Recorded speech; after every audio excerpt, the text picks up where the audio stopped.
अयोध्या में चढ़ावा चोरों ने चोरी तो की, बल्कि जब उन्हें इसकी भनक लगी तो उनकी ये चोरी पकड़ी जा सकती है, पूरा मामला खुल सकता है। तो उससे बचने के लिए तरह तरह के पैंतरे भी अपनाएं। और इसी से जुड़ी इस वक्त की एक बड़ी खबर आ रही है। राम मंदिर चढ़ावा चोरी में बड़ा खुलासा हुआ है। रकम ठिकाने लगाने की कोशिश की गई, सूत्रों के हवाले से बड़ी खबर आ रही है। आरोपियों ने सबूत डिलीट भी करने की कोशिश की। अयोध्या राम मंदिर चढ़ावा चोरी मामले में अब जांच तेज हो गई है। बेहद चौंकाने वाले खुलासे हो रहे हैं। सूत्रों से मिली रिपोर्ट के मुताबिक पुलिस जांच में पता चला है कि आरोपियों ने मोबाइल से अहम सबूत डिलीट किए और कार्रवाई का अंदेशा होते ही रकम ठिकाने लगाने की कोशिश शुरू कर दी। सूत्रों के मुताबिक कई आरोपियों ने मोबाइल फोन से व्हाट्सएप चैट डिलीट किया, अन्य डेटा मिटा दिया। कुछ मोबाइल फोन फॉर्मेट किए जाने की भी बात सामने आ रही है। पुलिस ने सीसीटीवी फुटेजेस, मोबाइल और इलेक्ट्रॉनिक सबूतों को जांच का अहम आधार बनाया है। सबसे बड़ा खुलासा आरोपियों की संपत्ति को लेकर है। एसआईटी जांच में कई संदिग्धों की आर्थिक हैसियत में भारी बढ़ोतरी की बात सामने आई है। किसी की हैसियत 50 गुना तो किसी की 100 गुना तक बढ़ने की जांच की जा रही है। इन लोगों के पास जमीन, प्लॉट, होटल जैसे निर्माण और संदिग्ध संपत्तियां भी अब जांच के दायरे में हैं।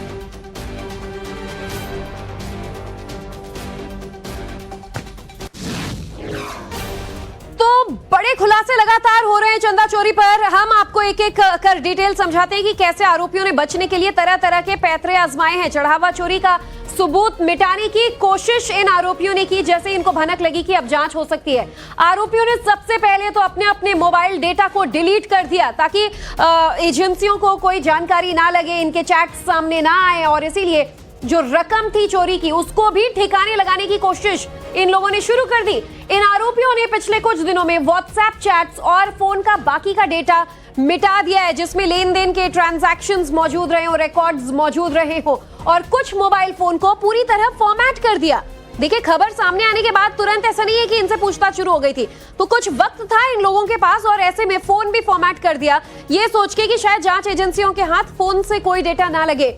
जाहिर सी बात है, ये नेटवर्क था पूरा, ये लोग आपस में मिले हुए थे और अगर चंदा चोरी कर रहे हैं तो बराबरी की मांग करेंगे, हिस्सेदारी की मांग होगी। सारी बातचीत जो है व्हाट्सएप पे होती थी, फोन कॉल्स के जरिए होती थी, फोन में इससे जुड़े कई सबूत थे। तो ऐसे में पूरा डेटा मिटाने के लिए इन लोगों ने ये पैंतरे आजमाए। लगातार बड़े बड़े खुलासे हो रहे हैं जैसे जैसे जांच आगे बढ़ रही है। हमारे संवाददाता टाइम्स नाउ नवभारत के रिपोर्टर्स विनोद मिश्रा और मनीष हमारे साथ जुड़ चुके हैं इस खबर पर ज्यादा जानकारी के लिए। विनोद, सबसे पहले आपका रुख करते हुए एक बात ये बताइए कि जैसे जैसे जांच में खुलासा हो रहा है, चौंकाने वाले बात तो सामने आ ही रहे। इन आरोपियों के पास कुछ वक्त था जब तक एजेंसीज इनके पास पहुंचती, हत्थे चढ़ते। ऐसे में क्या क्या पैंतरे आजमाए इन्होंने बचने के लिए? देखिए, जैसे से कह रहा है कि जैसे इनको भनक लगी कि इस पूरे मामले में जांच शुरू हो गई है और एसआईटी पूरे मामले की जांच कर रही है, लिहाजा इन्होंने सबसे पहले अपने मोबाइल को जो डेटा थे उसे डिलीट किए। जो पुलिस है उसका कहना है कि बहुत सारे ऐसे आरोपी हैं जिन्होंने अपने पूरे मोबाइल को फॉर्मेट किया हुआ है, यानी कि पूरे डेटा को उन्होंने जो है डिस्ट्रॉय करने की कोशिश की है ताकि उसको रिट्रीव न किया सके, इसके लिए फॉर्मेट तक किया है। तो ये एक बड़ी तैयारी थी इनकी कि जो डेटा उसके मोबाइल में है, जो व्हाट्सएप चैट्स है उसको डिलीट किया गया है। कुछ लोगों ने अपने बाकायदा जो मोबाइल को है फॉर्मेट तक कराया है। ये तैयारी थी इनकी बचने के लिए। इसके अलावा जो मंदिर में सबूत मिल सकते थे एसआईटी को, उसको भी डिस्ट्रॉय करने की कोशिश की गई है। जो सीसीटीवी फुटेज है उसको भी डिलीट किया गया है। तो ये एविडेंसेस के साथ उसे डिस्ट्रक्ट करने की कोशिश जो है वो हुई है और कम से कम जांच एजेंसियों को इस बारे में शुरुआती तौर पर जानकारी मिली है। इसीलिए आपने देखा होगा कि आज एजेंसीज के लोग जो है वो इनके घरों पर गए, वहां पे छापेमारी की, लंबी देर कई घंटों तक रेड्स हुई के घरों पे। तो अब जरूरत है एविडेंसेस की, उनकी तलाशी की जा रही है ताकि कुछ एविडेंसेस मिले जिनसे इनके आरोप को पुष्टि किया सके। तो उसके लिए एजेंसी जांच कर रही है। उम्मीद ये भी है कि कल इनको शुरुआती जांच में इन कुछ दिनों में इनमें से कुछ आरोपियों की प्रॉपर्टीज में बड़ा इजाफा देखा गया। किसी का 50% इजाफा तो किसी के 100% जो आमदनी होती है, आय होती है, या जो उनकी प्रॉपर्टी रही उससे 100 गुना ज्यादा उनके पास अचानक हो गया है। तो इन तमाम पहलुओं की जांच की जा रही है। बने रहिएगा आप दोनों हमारे साथ। राम मंदिर में चढ़ावा चोरी से जुड़ी एक और बड़ी खबर, रकम बंटवारे को लेकर इन लोगों में आपसी विवाद हुआ।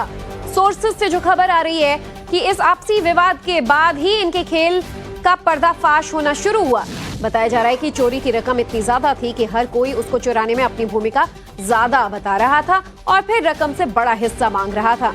इसी को लेकर जन्मे विवाद के बाद ये पूरी पोल पट्टी धीरे धीरे खुलने लगी और इसकी भनक वहां तक लग गई जहां इन्हें लग रहा था कि नहीं पहुंचेगी। जानकारी जैसे जैसे बाहर आई एक एक का कच्चा चिट्ठा सामने आया और जांच अभी भी जारी है। और अब आपको ग्राफिक्स के जरिए हम समझाएंगे कि आखिर चढ़ावा चोरी का पूरा खेल कैसे खुला। चढ़ावा चोरी के बाद दरअसल बंटवारे को लेकर कलह इन लोगों में शुरू हो गई। चढ़ावा चोरी करने वालों के बीच में कलह शुरू हुई और कौन ज्यादा रकम लेगा इसे लेकर इन लोगों में आपस में ही लड़ाई शुरू हो गई। तो धीरे धीरे सभी के बीच आपसी विवाद बढ़ने लगा। असंतुष्ट आरोपियों ने चोरी के बारे में बात करना शुरू कर दिया, अपने करीबियों को बताना शुरू कर दिया कि उसमें इनकी भूमिका इतनी थी, इसके बावजूद हिस्सा कम मिल रहा है। वहीं चोरी की खबरें सार्वजनिक मंच पर आने लगी और धीरे धीरे पूरे चढ़ावा चोरी नेटवर्क का भंडाफोड़ हो गया, पर्दाफाश हो गया। और फिर अब ये खबर सबके सामने है कि कैसे इसमें इतने सारे आरोपी इन्वॉल्व थे। देखिए, हिरासत में, गिरफ्त में भले ही अभी 8 हैं, लेकिन ये 8 नहीं है जो चोरी के इस कारनामे में शामिल थे। और भी कई बड़े चेहरे, कई छोटे नाम शामिल हो सकते हैं जो जांच के दायरे में आ सकते हैं। हमारे सहयोगी लगातार हमारे साथ मौजूद हैं। विनोद, एक और अपडेट जो ये आ रहा है कि मामले का खुलासा ही ऐसे हुआ कि बड़े शान से ये लोग कह रहे थे कि मेरा रोल ज्यादा है चोरी करने में, तो मुझे रकम ज्यादा चाहिए।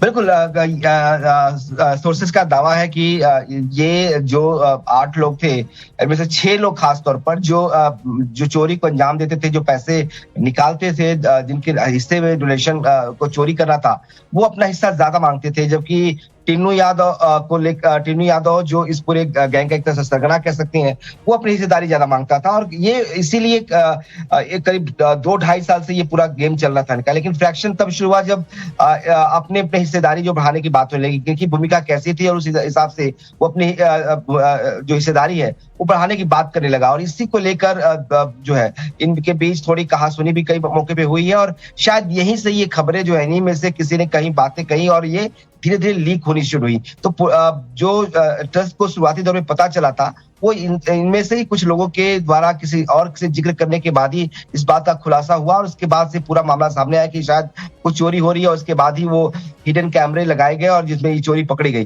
तो ये शुरुआत हिस्सेदारी को बांटने को लेकर हुई है, जो सोर्सेस दावा कर रहे हैं। कहा जा रहा है कि एक लंबे समय से ये लोग इस चोरी को अंजाम दे रहे थे, लेकिन कभी पकड़ में नहीं आते थे। शातिराना तरीका था इनका। शर्म वाली बात ये है कि देखिए, राम के धाम जैसी पुण्य जगह पर भी ये लोग हर लेवल पर एक चोर शामिल था। यानी कि जिसके पास तिजोरी की चाबी है, यानी कि टिन्नू यादव से लेकर उसका भतीजा जो रकम की गिनती करता था, अनुकल्प मिश्रा, या उसके रिश्तेदार, वो बैंक के कर्मचारी, जो रिटायर्ड ऑफिसर्स हैं जिनके जिम्मे था कि ये जो रकम है वो जमा करें। हर लेवल पर एक एक चोर बैठा था, सोचिए। और ऐसे में अब ये लड़ रहे हैं कि हमने ज्यादा रोल निभाया है, हमें ज्यादा पैसा चाहिए। आखिरकार इनका ये खेल जो है, इसका भंडाफोड़ हो गया, इसका खुलासा हुआ और सब सलाखों के पीछे है। लेकिन जांच अभी भी जारी है।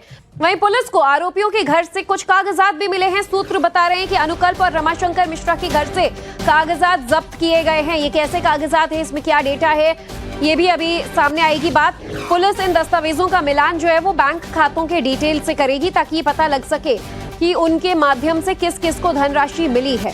अब इस पूरे मामले में ट्रस्ट के अन्य कर्मचारियों और बैंक अधिकारियों की क्या भूमिका रही।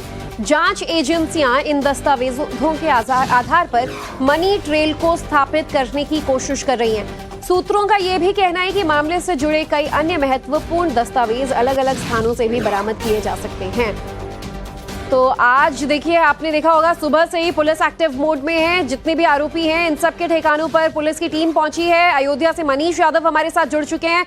मनीष, अच्छे दिन इन लोगों के खत्म। चोरी का जो माल है वो ज्यादा दिन नहीं टिकता कहते हैं, और ऐसे में न सिर्फ इन लोगों के घर से रकम बरामद हुई, इनकी संपत्ति के दस्तावेज बरामद हुए, बल्कि और भी कई कुछ चौंका देने वाले खुलासे, दस्तावेज पुलिस के हाथ लगे हैं। क्या कुछ अपडेट्स हैं आपके पास? देखिए, पुलिस की कोशिश ये है कि अगर ये धन आया तो इसका लेखा जोखा भी होगा, कितना धन आया, कितना इनके खातों में जमा किया गया, क्योंकि कई तरह से इन्वेस्ट किया गया था। किसी ने आईफोन लिया, किसी ने प्लॉट लिया, किसी ने अपना रहन सहन ठीक ठाक किया, गांव में जमीन ली। तो ये सारी चीजें स्थापित करने की कोशिश हो रही है। उसी कड़ी में कुछ डॉक्यूमेंट जिसमें धन का लेखा जोखा था वो रमाशंकर के यहाँ से लिया गया है, अनुकल्प के यहाँ से लिया गया है। जो बैंक डिटेल है उससे भी मिलान करके कोशिश की जाएगी कि जो धन आया क्या वो बैंक में जमा हुआ, वो एस्टेब्लिश हो सके। उसी कवायद में पुलिस की टीम लगी हुई है। जैसा विनोद ने बताया कि जो व्हाट्सएप चैट है वो डिलीट कर दी गई थी, फोन को फॉर्मेट कर दिया गया था। चूंकि पर्याप्त समय था, 5 जून से लेकर जब तक गिरफ्तारी हुई है तब से उनके पास काफी समय था। वो सबूत आसानी से छिपा सकते थे, साक्ष्य को तोड़ा जा सकता था और वही उसका फायदा इन लोगों ने उठाया है। अपनी ओर से पूरी कोशिश की है कि अपने मोबाइल में, इलेक्ट्रॉनिक डिवाइस में ऐसी कोई चीज ना रहे जिससे पुलिस उसे विवेचना का हिस्सा बनाकर उसे अपने साक्ष्य में बतौर संकलित कर सके। हालांकि पुलिस की टीम कोशिश में लगी है। आज सभी लोगों के यहाँ पुलिस की टीम पहुंची हुई है, लवकेश से लेकर अनकल तक, रवाशंकर से लेकर टिन्नू यादव, मनीष यादव तक, हर व्यक्ति के यहाँ पुलिस की टीम गई, वहां से पड़ताल की गई, घर वालों से पूछताछ हुई है, उनसे भी जानकारी हासिल की है। जो इनकम अचानक बढ़ी है इसका लेखा जोखा भी पुलिस की टीम तैयार कर रही है, इसको भी बतौर साक्ष्य पेश किया जाएगा। क्या इनकम के सापेक्ष ये मुमकिन है कि इतना संपत्ति वो बना ले, अचानक रहन सहन में इतना बड़ा बदलाव आ जाए। 18 से 20 हजार की वेतन इन सबको ट्रस्ट की ओर से दिया जाता था, इस वेतन में क्या इतना कुछ कर पाना संभव है, मुमकिन है, ये पड़ताल करने की कोशिश कर रही है। इसके अलावा क्या ट्रस्ट के कुछ और सुरक्षा कर्मी लोगों के साथ मिले हुए हैं, ये भी पता लगाने की कोशिश पुलिस टीम लगातार कर रही है। इसके लिए घर वालों से भी पूछताछ हुई, क्या ट्रस्ट से जुड़े कुछ अन्य लोगों का दायरा, जांच का दायरा बढ़ता चला जा रहा है, तो उतनी चौंकाने वाले खुलासे होते चले जा रहे हैं। मनीष, नजर बनाए रखिएगा। इधर चंपत राय को चोरी के बारे में पता था, सूत्र ये भी दावा कर रहे हैं। नजदीकी विपिन ने चंपत राय को जानकारी दी थी। रत्नेश सिंह नाम के एक शख्स ने चोरी के बारे में चंपत राय को बताया। चंपत राय ने विपिन की नौकरी एलएनटी में लगवाई थी। सूत्रों के मुताबिक जो खबर आ रही है, ट्रस्ट के निवर्तमान सचिव चंपत राय को ट्रस्ट में हो रही गड़बड़ी की जानकारी लग गई थी। ट्रस्ट के कर्मचारी अकेले महिपाल और दीनानाथ ने ही नहीं, बल्कि चंपत राय के नजदीकी और विहिप से जुड़ रहे रत्नेश सिंह ने भी गड़बड़ी को लेकर आगाह किया। इसके अलावा चंपत राय के नजदीकी विपिन ने उनको इसके बारे में जानकारी दी और कार्रवाई करने के लिए कहा। चंपत राय ने विपिन को बाद में एलएनटी में जॉब दिलवा दी थी। चंपत राय इन शिकायतों पर कह दिया करते थे कि अगर कोई गड़बड़ी कर रहा है तो राम जी उसको देखेंगे। तो इसीलिए चंपत राय के रोल को लेकर सवाल उठ रहे हैं कि पहले ये बात सामने आई, चंपत राय का डायरेक्ट इन्वॉल्वमेंट नहीं है। ठीक है, डायरेक्ट इन्वॉल्वमेंट अगर नहीं भी है, हालांकि ये भी अभी जांच का विषय, तो उनको एक नहीं, दो नहीं, तीन करीबी जानकारी दे रहे हैं, तो राम के नाम कैसे छोड़ सकते हैं आप उस पूरे बात को, वारदात को, जहां चंदे की, लोगों की आस्था के साथ खिलवाड़ हो रहा है, इतनी बड़ी चोरी हो रही है, लाखों लाख रुपए उड़ा लिए जा रहे हैं दान पेटी से। मनीष लगातार हमारे साथ मौजूद हैं। मनीष, इसीलिए सवाल उठ रहे हैं चंपत राय के भी रोल को कि सब मालूम होने के बावजूद अगर आंख बंद कर लिया तो गुनहगार तो वो भी होते हैं।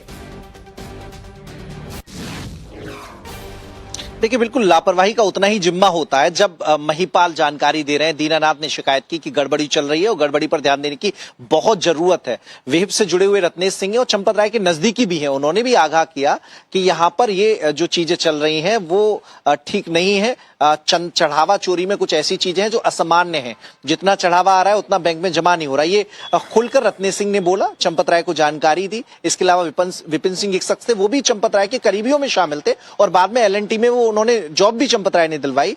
लेकिन बावजूद इसके, इन सभी लोगों के सुझाव पर, इन सभी लोगों के आगाह करने पर भी चंपत राय ने कोई ऐसा एक्शन नहीं लिया जिससे ये चीजें रुक पाती। वो लगातार कहते रहे कि जो राम के धन में चोरी करेगा उसकी सजा भी प्रभु श्री राम देंगे। वो आश्वस्त थे कि कहीं कोई गड़बड़ी शायद नहीं चल रही है जिसके चलते उन्होंने कार्रवाई नहीं ली, या फिर वो लापरवाह बने रहे। कारण दो में से कोई एक होगा। हालांकि जांच में वो सारी चीजें भी साफ आएंगी। जो एसआईटी की फाइनल रिपोर्ट होगी उसमें इन सारे पहलुओं पर मुमकिन है कि एसआईटी बात करे, पॉइंट आउट करे। हालांकि इतना तय है कि लगातार बताने की कोशिश हो रही थी, लगातार ध्यान दिलवाया जा रहा था कि ऐसी गड़बड़ियां हो रही हैं, इन पर फौरन एक्शन लेने की जरूरत है। जो लोग इसमें इन्वॉल्व हैं उन पर कार्रवाई की जाए ताकि ये चीजें रुक सके। ट्रस्ट के महासचिव थे और अगर ट्रस्ट का सबसे बड़ा नाम ही जो है वो इन चोरी के आरोपों पर एक्शन नहीं लेता तो फिर कौन लेता? और इसीलिए आज सारे के सारे इस खेल के खिलाड़ी माने जा रहे हैं। बने रहेगा मनीष। देखिए, टिन्नू यादव से जुड़े 30 लोग रडार पर आ गए हैं। इतना बड़ा खेल, इतना बड़ा षड्यंत्र, इतनी बड़ी चोरी इन लोगों ने की है।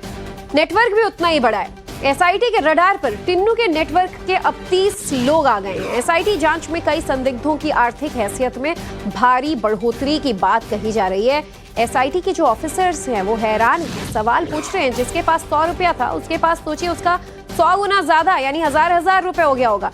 तो अगर ये इनकी प्रॉपर्टी से आप मल्टीप्लाई करें, जिसके पास एक घर था वो आज कई रेस्टोरेंट, कई जमीन, कई प्लॉटों का मालिक बना हुआ है। किसी की संपत्ति 50 गुना बढ़ गई, किसी की 100 गुना बढ़ गई है। जमीन, प्लॉट, होटल जैसे निर्माण हो रहे हैं। संदिग्ध संपत्तियां फिलहाल जांच के दायरे में हैं और संदिग्ध ये जो दस्तावेज है पाए जाएंगे चोरी की रकम से खरीदा गया है तो फिर उसे सीज भी किया जा सकता है। मनीष, टिन्नू यादव ये नाम डे 1 से बहुत ज्यादा सर्कुलेट हो रहा है और टिन्नू यादव से जुड़े लोग अब सोचिए, सिर्फ उसका भतीजा नहीं, अब तो इस पूरे मामले में उसके 30 लोग जो हैं वो रडार पर हैं। देखिए, ट्रस्ट में 200 से ज्यादा कर्मचारी हैं और टिन्नू यादव का रसूख था कि उसने बहुत सारे कर्मचारियों को नौकरी दिलवाई थी और जो नौकरी दिलवाता है उसके प्रति उसकी आस्था भी होती है और यही वजह है कि टिन्नू यादव का कर्मचारियों में दखल बहुत था। टिन्नू यादव को कोई कहीं जाने से रोकता नहीं था। एक तो चंपत राय की नजदीकी, दूसरा अपने आप कुछ लोगों को काम पर रखना, तो ऐसे में एक प्रभाव बन गया था, रसूख बन गया था टिन्नू यादव का। उसी रसूख का फायदा टिन्नू यादव ने उठाया अपने भतीजे की मदद से, जो कि कैशियर था, जो कि हुंडी काउंटिंग का काम करता था, और खुद वीआईपी जिम्मा संभालने के रसूख की बदौलत उसने पूरा एक गठजोड़ बना रखा था और जिस गठजोड़ के जरिए ही ये सारी अवैध चीजें की जा रही थी। और अब पुलिस की पकड़ में टिन्नू यादव है। पूछताछ आज टिन्नू यादव के परिजनों से भी हुई है। टिन्नू यादव के घर पर पुलिस पहुंची। हालांकि मनीष के घर पर कोई मिला नहीं, उसके परिजन नदारद थे, लेकिन जो है पूछताछ के दायरे में उनको भी लाया जाएगा। मनीष की इनकम कैसे बढ़ी, कहां कहां पैसा इन्वेस्ट किया गया, क्योंकि जो जानकारी मिली है, टिन्नू यादव ने अपना पैसा कई सारे रेस्टोरेंट में इन्वेस्ट किया है, कई सारी जमीनों में उसने पैसा इन्वेस्ट किया है। अपना घर भले छोटा रखा हो टिन्नू यादव ने, एक हॉस्टल और एक घर जो बहुत सामान्य से हैं। शायद टिन्नू यादव को इतना अंदाजा था कि अचानक अगर धन दिखेगा तो सबके रडार पर वो आएगा, इसीलिए उसने अपना पैसा ऐसी जगह इन्वेस्ट किया था जिससे जानकारी ज्यादा उससे जुड़ती हुई प्रतीत न हो, जिससे ये न लगे कि टिन्नू की आर्थिक सेहत अचानक बढ़ गई है। उसी को ध्यान में रखते हुए अलग अलग पैसा इन्वेस्ट किया गया था, लेकिन हाथ उससे ज्यादा लंबे होते हैं, इस बात का एहसास टिन्नू यादव को अब हो गया होगा। धन्यवाद मनीष पूरी जानकारी के लिए। राम मंदिर चढ़ावा चोरी मामले में पुलिस की पूछताछ अभी भी जारी है। पुलिस ने मनीष यादव के घर तलाशी ली है। टिन्नू यादव के घर भी सर्च ऑपरेशन किया गया। करीब 2 घंटे तक पुलिस ने यहाँ पर हर एक सामान को तलाशा। बताया जा रहा है कि पुलिस ने यहाँ रखे सभी बक्से, अलमारियों को खंगाला, संपत्ति का ब्यौरा जुटाया गया। घर के सदस्यों से संपत्ति के बारे में पूछा गया। परिजनों के मुताबिक पुलिस के हाथ कुछ भी नहीं लगा। कुछ नहीं निकला। क्या पूछ रहे थे? चेकिंग हो रही थी सामानों की, सारी चेकिंग हुई है। सब सामान बक्सा जितने भी थी वहाँ सब खोल के चेक हुआ है। एक एक चीज की एक चीज पूरा पलट के चेक किया। कुछ लेके भी गए हैं? नहीं, कुछ नहीं। कुछ था अच्छा, कुछ था ही नहीं। पूछताछ में क्या पूछ रहे थे वो? क्या भाई कितने भाई हैं, कौन कौन है, कितने भाई बहन हो, ये पूछ रहे थे। आप मनीष यादव के क्या हैं? जी, आप मनीष यादव के? हम बगल में रहते हैं। अच्छा, बगल में रहते हैं। तो अभी अंदर थे? हाँ, तो मतलब ये ले रहे थे कि जा रहे हैं। अच्छा, ये गवाही के लिए बुलाए थे कि हाँ देख रेख हो, तो नुकसान नहीं हो रहा है, बस इसी में गए थे। तो सभी एक एक बक्सों को खंगाला? एक एक बैग, एक एक चूड़ी का डिब्बा, एक एक सारी चीजें, जो चीजें। और इनकी संपत्तियों के बारे में भी पूछा जा रहा था कि कहाँ पे और प्रॉपर्टी है, यही है? पूछ रहे थे। ये भी पूछा होगा कि कब से वहाँ पे जॉब कर रहे थे ट्रस्ट में? ये सब सिर्फ संपत्तियों के बारे में? संपत्तियों के बारे में, और कहाँ कहाँ है, क्या चीज है जमीन में, कहीं कुछ नहीं। पुश्तैनी है। पुश्तैनी मकान है। तो आप ये देखिए कि ये मनीष यादव के परिजन हैं और इसके साथ साथ देखिए ये टिन्नू यादव का घर है। लगभग 1.5 से 2 घंटे तक यहाँ पूछताछ हुई है। परिवार के भी लोग हैं, हम उनसे बातचीत करने की कोशिश करेंगे। हालांकि देखिए परिवार के लोग बात नहीं कर रहे हैं। लगभग 1.5 से 2 घंटे तक पूछताछ हुई है। सीओ आशुतोष तिवारी खुद मौजूद थे और उनकी मौजूदगी में ये पूछताछ हुई है। कहा यह जा रहा है कि घर के एक एक कोने की जान को खंगाला गया है, एक एक बक्से को खंगाला गया है और परिवार के जो लोग थे उनसे संपत्तियों के बारे में ब्यौरा जुटाया गया है कि कहाँ कहाँ पे संपत्ति थी। तो ये सारी चीजें एक इन्वेस्टिगेशन का एक पार्ट है और इसी को लेकर आज पूरे दिन हलचल थी। लगभग 10 बजे के आसपास पुलिस की जो टीम थी वो अंदर दाखिल हुई थी और इसके बाद लगभग 2 घंटे तक कंटिन्यू पूछताछ होती है। महिला पुलिस के भी जो कर्मचारी थे वो भी अंदर थे। तो घर के सभी सदस्यों से पूछताछ हुई है और बाकायदे कुछ चीज़ों की जो लिस्ट है उसको बनाया गया है और उसके साथ जो पुलिस की टीम थी वो रवाना हो गई। अब अयोध्या से मनीष दुबे के साथ आशुतोष सिंह, टाइम्स का नवभारत। राम मंदिर को लेकर अखिलेश यादव जो हैं वो सियासी हमले लगातार कर रहे हैं। योगी आदित्यनाथ पर निशाना साधा। राम भक्तों पर आपने ही गोलियां चलाई, ये पलटवार योगी आदित्यनाथ ने किया। अयोध्या त्रेता युग की याद दिला रही है। तो योगी आदित्यनाथ लगातार हर आरोप का जवाब दे रहे हैं और खासतौर पर विपक्षी दल जो इसमें चुनावी मुद्दा ढूंढ रहे होंगे, अखिलेश यादव को योगी ने जवाब दिया है कि जो लोग अयोध्या में गोलियां चलवाते थे वो आस्था की बात ना करें। कहते हैं कि आपके भी मुंह में पानी आ रहा होगा अयोध्या का हाल देखकर। कल समाजवादी पार्टी के अध्यक्ष श्री अखिलेश यादव जी का एक बयान पढ़ रहा था। वो कह रहे थे कि उनकी सरकार आएगी तो अयोध्या को धार्मिक नगरी बनाएगी। अरे आप क्या धार्मिक नगरी बनाएंगे? आपने तो अपना इतिहास देखे, राम भक्तों पर गोली आप ही के लोगों ने चलाई थी, आप ही की सरकार ने चलाई थी, समाजवादी पार्टी की सरकार ने। आज जब राम भक्तों के परिश्रम और पुरुषार्थ से प्रधानमंत्री मोदी जी के नेतृत्व में अयोध्या अब त्रेता युग का स्मरण करा रही है, तो आपके मुंह में भी पानी आने लग गया है। अरे भूल जाओ, आपने तो थानों में और जेलों में कृष्ण जन्माष्टमी के आयोजन को भी रोक दिया था, कांवड़ यात्रा पे प्रतिबंध लगा दिया था। जो आज जब हमारे जनप्रतिनिधि कह रहे थे ना कि हाथरस में 22 से ज्यादा मंदिरों का सुंदरीकरण हुआ, क्या ये समाजवादी पार्टी के समय में संभव था? क्या उनके समय में नहीं था, क्योंकि उस समय ये पैसा कब्रिस्तान की बाउंड्री वाल के लिए जाता था और वही तो हमने मंदिरों की तरफ डाइवर्ट किया है। इधर योगी आदित्यनाथ पर अखिलेश ने फिर पलटवार किया। कहते थे कि इनके लिए नेशन फर्स्ट है, लेकिन लग रहा है कि अब डोनेशन फर्स्ट है। तो अखिलेश यादव लगातार सियासी हमले इसमें किए जा रहे हैं और अयोध्या के मसले पर हमलावर हैं। इनकी निगाहें नेशन पे नहीं है, डोनेशन पर हैं। जो लोग ये कहते थे नेशन फर्स्ट, उनके लिए लग रहा है कि डोनेशन फर्स्ट है।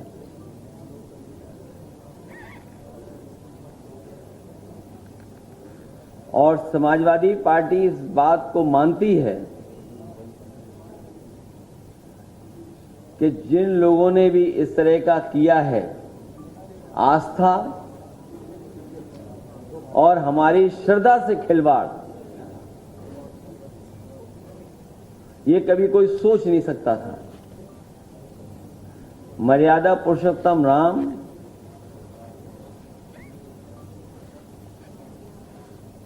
उनके मंदिर में इतना बड़ा सवाल खड़ा हो जाए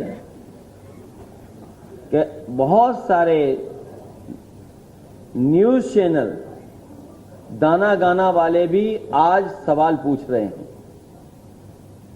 इससे बड़ा चिंताजनक सवाल क्या हो सकता है? कहीं ऐसा ना हो कि हमारे आपके सवाल जवाब में